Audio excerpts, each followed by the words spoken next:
کیا وجہ ہے کہ ہم عید میلاد النبی نہیں مناتے لیکن یوم پاکستان مناتے ہیں، آزادی پاکستان کا دن مناتے ہیں؟ تو میں اس کی وضاحت کرنا چاہتا ہوں کہ اس میں کوئی شک و شبہ نہیں ہے کہ اس کائنات کی تاریخ میں سب سے بڑا عظیم دن وہ تھا جس میں اللہ تبارک و تعالی نے اس کائنات کی ہدایت کے لیے جناب محمد رسول اللہ صلی اللہ علیہ وسلم کو مبعوث فرمایا ہے۔ اس سے زیادہ عظیم دن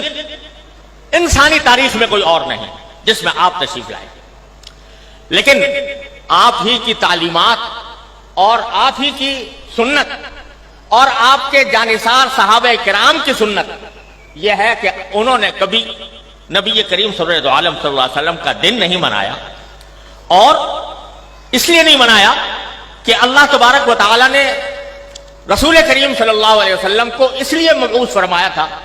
تاکہ آپ کی ہدایت کی روشنی سے یہ کائنات منور ہو اور لوگ آپ کی تعلیمات کی اتباع اور پیروی کریں۔ آپ کی ذات والا صفات وہ ہر قسم کی رسمی کارروائیوں سے کہیں بالاتر ہے، اور حضرات صحابہ کرام جو آپ کی زندگی کے ایک سانس کے بدلے اپنی ساری زندگیاں نچھاور کر سکتے تھے، انہوں نے کبھی یہ دن نہیں منایا۔ جب انہوں نے جو کوئی چیز نہ منائی ہو اور انہوں نے اس سے اعتراض کیا ہو اور اس کے بجائے ساری زندگی اتباع سنت کی کوشش کی ہو، اس کو اگر ہم منانا شروع کریں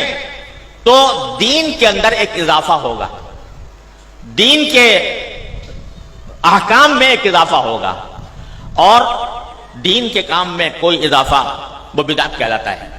من احدث فی امرنا ھذا فہو رد، تو وہ بدعت بن جاتا ہے کیونکہ وہ ایک مذہبی معاملہ ہے۔ عید میلاد النبی مذہبی تقریب کے طور پر منائی جاتی ہے، مذہبی عید کے طور پر، عید کا نام اس کا رکھا گیا ہے، اور وہ مذہبی تقریب ہے، اور مذہبی تقریب اگر کوئی شخص مذہب کا حصہ سمجھ کر وہ بنائے گا تو دین میں ایک اضافہ ہوگا جس کا نام بدعت ہے۔ اس لیے ہمارے اکابر علماء کرام نے اس بنانے کا اہتمام نہیں کیا۔ جہاں تک یہ 14 اگست کا تعلق ہے، 14 اگست کے یوم آزادی کا تعلق ہے، یہ کوئی مذہبی تقریب نہیں ہے، یہ کوئی دینی اجتماع نہیں ہے، یہ دینی تقریب نہیں ہے، بلکہ یہ ملکی تقریب ہے، اور ملک کی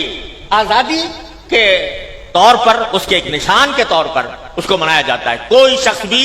جو اس کو منانے والا ہے وہ اس کو دین کا حصہ سمجھ کر نہیں مناتا،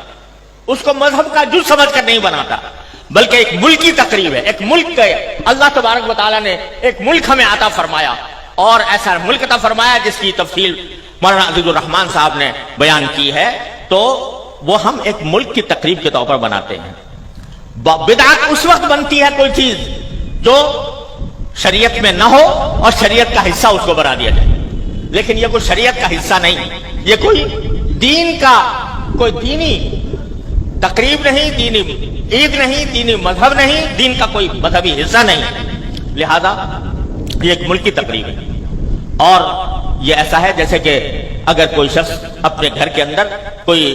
کسی اپنے گھر کی تعمیر ہوئی اور اس تعمیر کے اوپر کوئی اجتماع کرے، کوئی دعوت کرے، تو یہ کوئی مذہب کی تقریب نہیں ہے، کوئی دین کی تقریب نہیں ہے۔ اسی طریقے سے ہم یوم آزادی پاکستان کا اس لیے مناتے ہیں کہ اللہ تبارک و تعالیٰ نے اپنے فضل و کرم سے یہ نعمت ہمیں عطا فرمائی تھی، اور ملکی تقریب کے طور پر اس کو منایا جاتا ہے۔